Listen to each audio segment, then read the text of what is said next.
எந்த நிலையில் நான் இருந்தாலும்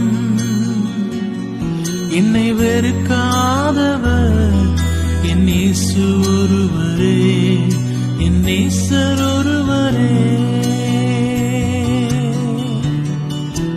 எந்த நிலையில் நான் இருந்தாலும் என்னை வெறுக்காதவர் என் இயேசு ஒருவரே, என் நேசர் ஒருவரே. கிறிஸ்துவுக்குள் அன்பானவர்களே, டிசம்பர் மாதம் 3ஆம் நாளாகிய இந்த நாளுக்கான வேத பகுதி பரிசுத்த யோவான் 5ஆம் அதிகாரம் 1 முதல் 19 வசனங்கள். மாற்றுத்திறனாளிகளுக்கு மறுவாழ்வளிக்கும் கிறிஸ்து. நம் ஆண்டவராகிய இயேசு கிறிஸ்து பூமியில் வாழ்ந்த நாட்களில் அவர் செய்த அற்புதங்களும் அவர் கொடுத்த போதகங்களும் இருதயம் நொறுங்குண்டவர்களுக்கு குணத்தையும், சிறைப்பட்டவர்களுக்கு விடுதலையையும், குருடருக்கு பார்வையையும், கடவுளுடைய அனுக்கிரக வருஷத்தை பிரசித்தப்படுத்தவும் போன்ற நோக்கத்திலேயே இருந்தன.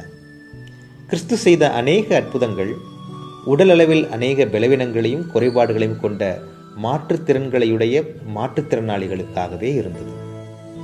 இயலாமை உடலில் ஏற்படுவதற்கு காரணம் பாவம், சுத்தமின்மை, அதனை உடையவர்கள் தீண்டத்தகாதவர்கள், அவர்கள் சமுதாயத்தில் பங்கு கொள்வது தீட்டு என்றிருந்த காலத்தில் இயேசு கிறிஸ்து மாற்றுத்திறனாளிகளுக்கும் சமுதாயத்திற்கும் இடையே இருந்த திரையை கிழித்து அவர்களுக்கு சுகத்தை அளித்து சமுதாயத்தில் அவர்களை பங்கு கொள்ள செய்தார். தன் பலவீனத்து நிமித்தம் தனிமை, ஏமாற்றம், வலி, உறவின்மை இவற்றை மட்டுமே 38 வருடம் பார்த்திருந்த ஒரு மனிதனை கிறிஸ்து விடுவித்து அவனையும் சமுதாயத்தின் ஒரு பங்காக மாற்றி இழந்த அனைத்தையும் அவனை பெற்றுக்கொள்ள செய்தார். உடல் அளவிலோ மனதளவிலோ குறைபாடுகளை உடையவர்கள் தீண்டத்தகாதவர்களோ ஒதுக்கப்பட்டவர்களோ அல்ல.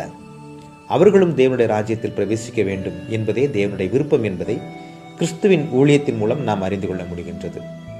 இன்னும் கூட நமக்கு அருகில் நாம் காணும் மாற்றுத்திறனாளிகளை அலட்சியமாக எண்ணாமல் கிறிஸ்துவின் சிந்தையில் அவர்களின் மறுவாழ்வுக்கு ஏற்றவைகளையும் ஆவிக்குரிய வாழ்வுக்கு ஏற்றவைகளையும் பெற்றுக்கொள்ளும் விதமாக நம்மால் இயன்ற உதவிகளை செய்ய தேவன் தாமே இந்த நாளில் ஒரு புதிய தீர்மானத்தை எடுத்துக்கொள்ள உதவி செய்வாராக.